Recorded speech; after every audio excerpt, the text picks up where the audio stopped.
আচ্ছা সবাই একটু দেখো স্যার, এখানে কাহিনীটা কি? কাহিনীটা হচ্ছে ফার্স্টে বরফ থাকে, মানে বরফ কত ডিগ্রি সেন্টিগ্রেডে আছে? -20 ডিগ্রি সেন্টিগ্রেডে আছে বরফটা। তুমি এই বরফের মধ্যে যদি কিছু পরিমাণে তাপ দিতে থাকো, আস্তে আস্তে বরফের কি টেম্পারেচার বাড়বে না?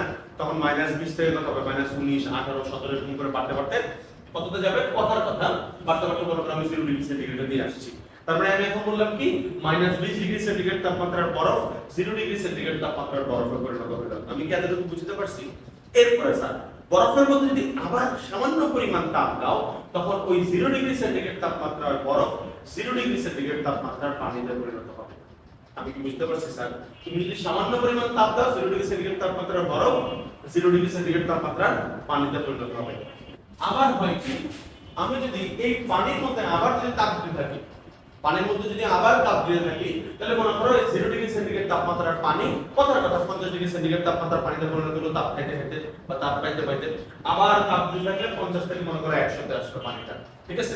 এবার মনে করো স্যার 100 ডিগ্রি সেন্টিগ্রেড থেকে যদি আবার সামান্য পরিমাণ তাপ দাও, তখন সে 100 ডিগ্রি সেন্টিগ্রেডের ব্যাপার মানে বাষ্পে পরিণত হবে। মানে 100 ডিগ্রি সেন্টিগ্রেড তাপমাত্রার বাষ্পে পরিণত হবে। বুঝতে পারছি?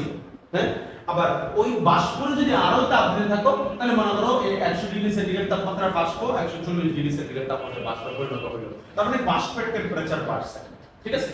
একটা জিনিস একটু খেয়াল করে দেখো, -20 থেকে যখন 0 তে আসছে, বলতো পদার্থের অবস্থার কি কোনো পরিবর্তন হয়েছে? এখন যে কথাটা বলবো এই কথাটা খুবই ইম্পর্টেন্ট, সবাই মনোযোগ দাও। স্যার এদিকে দেখো, -20 থেকে যখন 0 ডিগ্রি সেন্টিগ্রেডে আসছে, তখন কি পদার্থের অবস্থার কোনো পরিবর্তন হয়েছে? কিসের অবস্থার পরিবর্তন হয়েছে? না, হয় নাই। এখানেও আইস ছিল, এখানেও আইসই আছে। এখানেও বরফে ছিল, এখানেও বরফেই আছে। পদার্থের অবস্থার কি কোনো পরিবর্তন হয়েছে? না, কিন্তু এইখানে দেখো অবস্থার পরিবর্তন হয়েছে। 0 ডিগ্রি সেন্টিগ্রেড তাপমাত্রার আইস থেকে সে 0 ডিগ্রি সেন্টিগ্রেড তাপমাত্রার পানিতে পরিণত হয়েছে। এইখানে অবস্থার কোনো পরিবর্তন হয়েছে? না, এখানে শুধু কিসের পরিবর্তন হয়েছে? টেম্পারেচারের পরিবর্তন হয়েছে। টেম্পারেচারটা শুধু বাড়ছে, মানে -0 ডিগ্রি সেন্টিগ্রেড থেকে 50 ডিগ্রি সেন্টিগ্রেড তাপমাত্রার পানিতে পরিণত হয়েছে। শুধু টেম্পারেচারটা বাড়ছে। বুঝতে পারতেছি? আবার দেখো 50 থেকে 100 তে গেছে, এখানেও কি টেম্পারেচার? এখানে শুধু টেম্পারেচার বাড়ছে, অবস্থার কোনো পরিবর্তন হয়েছে? না। কিন্তু খেয়াল করে দেখো স্যার, 100 থেকে আবার 100 ডিগ্রি সেন্টিগ্রেড তাপমাত্রা বাষ্পে পরিণত হয়েছে। পাশে 100 ডিগ্রি সেন্টিগ্রেড তাপমাত্রার পানিতে ছিল, সে 100 ডিগ্রি সেন্টিগ্রেড তাপমাত্রা বাষ্পে পরিণত হয়েছে। এইখানেও কিন্তু তার অবস্থার পরিবর্তন হয়েছে। আমি কি সত্যি বুঝতে পারতেছি স্যার? তাহলে দেখো এই জায়গায় অবস্থার পরিবর্তন হয়েছে, আর এই জায়গায় অবস্থার পরিবর্তন হয়েছে, আর বাকি সব জায়গায় শুধুমাত্র তাপমাত্রার পরিবর্তন হয়েছে। এদিকে তাকাও, মনোযোগ সবাই। একটা সূত্র আমি শিখাই দেই, পরে লিখো, আগে তো দেখো। এই সূত্রটার সাথে সবাই তোমরা মানে এই সূত্রটা সবাই তোমরা চিনো, কম বেশি দেখছো। কথা কি বুঝতেছো?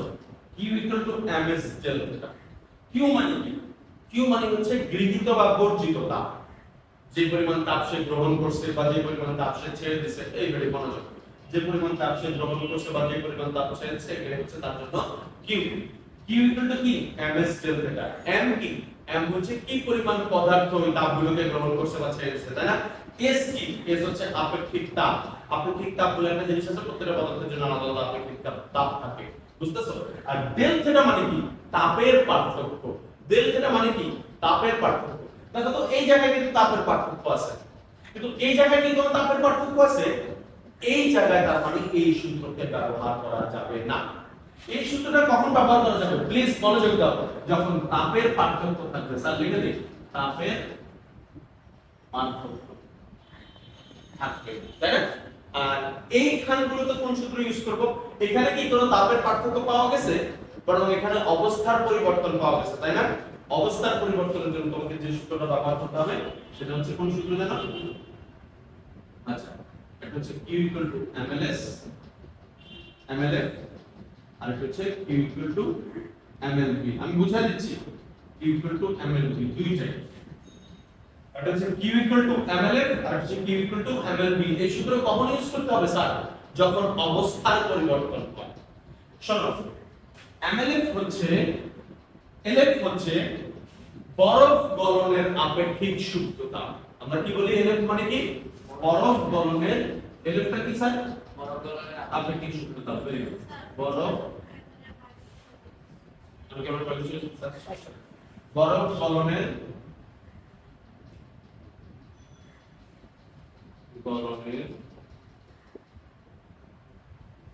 আপেক্ষিক সূক্ষ্মতা। পুরো বানানটা লিখলাম না, হ্যাঁ। আর এলভিটা কি হবে স্যার? এটা হচ্ছে বাষ্পীভবনের আপেক্ষিক সূক্ষ্মতা। বাষ্পীভবনের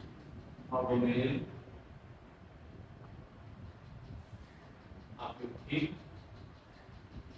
একটা কিন্তু দেখো স্যার, তাইলে যেখানে তাপের পার্থক্য থাকবে, মনোযোগ মনোযোগ, যেখানে তাপের পার্থক্য থাকবে সেখানে এই সূত্র ইউজ করবা। আর যেখানে কোনো তাপের পার্থক্য থাকবে না, বরং অবস্থার পরিবর্তন হবে, হ্যাঁ, অবস্থার পরিবর্তন হবে, তখন এই দুটো সূত্র যে কোনো একটা সূত্র ইউজ করব। কিন্তু কোনটা কখন ইউজ করব লিখে দিছি, যখন বরফ গলবে তখন এই সূত্র, আর যখন বাষ্পীভূত হবে তখন এই সূত্র। তার মানে এই জায়গায় এই যে এই সিন মানে এই অবস্থাটুকুর মধ্যে আমি যে সূত্রটা ইউজ করব সেটাই হচ্ছে Q mLF। এই জায়গায় যে সূত্রটা ইউজ করব সেটাই হচ্ছে Q ms del theta। কারণ দেখো এখানে তাপের পার্থক্য আছে, এখানে যে সূত্রটা ইউজ করব সেটা হচ্ছে Q ms del theta।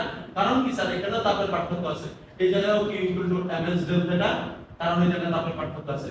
এই জায়গায় তাপের কোনো পার্থক্য আছে, এই জায়গায় এলএফ কেন দিছি? কারণ এলএফ বলছি বরফ গলনের, এই জায়গাটা বরফ গলছে, এই জায়গায়ও কি বরফ গলছে না, এই জায়গায় বরং পানিটা বাষ্পে পরিণত হয়েছে। তাহলে দেখো বাষ্পীভবনের আপেক্ষিক সূত্রটা, তাহলে এই জায়গায় হচ্ছে Q mv। আর এই জায়গায় কি দেখো, এই জায়গায় আবার টেম্পারেচার বাড়ছে, 100 থেকে 140 আসছে, সেজন্য হচ্ছে Q mv delta। আমি কি বুঝাইতে পারছি তোমাদেরকে এই জায়গায় কোন সূত্র ইউজ হবে? দেখো স্যার, এখানে দুটো মান তোমাকে মাস্ট মাথায় রাখতে হবে, এলএফ আর হচ্ছে এলভি। এলএফ টা কি? এলএফ টা হচ্ছে বরফ গলনের আপেক্ষিক সূক্ষ্মতা, তাই না? মনে নাই? এলএফ এর ভ্যালু কত? 336000। আর এলভি কি? এলভি হচ্ছে বাষ্পীভবনের আপেক্ষিক সূক্ষ্মতা, যেটা ভ্যালু হচ্ছে কত? 2268000। বুঝতে পারছি? আচ্ছা, এবার দেখো স্যার, ওগুলো কি দেয়া থাকবে না? কোনগুলো এগুলা?